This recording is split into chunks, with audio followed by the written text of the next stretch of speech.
ఈ ఆలయంలో ప్రధాన గర్భగుడి సమీపంలో పైకప్పుపై రెండు ప్రత్యేకమైన బల్లులు ఉన్నాయి. ఒకటి బంగారు రంగులో, మరొకటి వెండి రంగులో ఉంటాయి. ఇవి సాధారణ బల్లులు కావని భక్తుల నమ్మకం. ఈ బల్లులను తాకితే శరీరానికి ఉన్న రోగాలు తగ్గుతాయని, దోషాలు తొలగిపోతాయని తరతరాలుగా నమ్ముతూ వస్తున్నారు.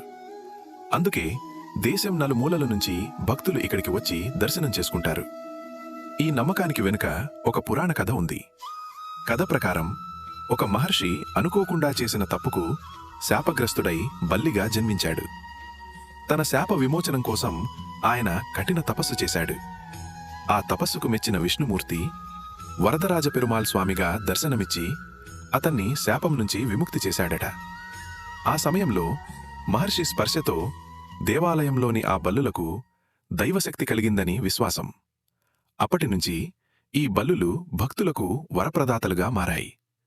భక్తులు తమ అనారోగ్యాలు, బాధలు, మానసిక కష్టాలతో ఇక్కడికి వచ్చి బల్లిని తాకుతారు.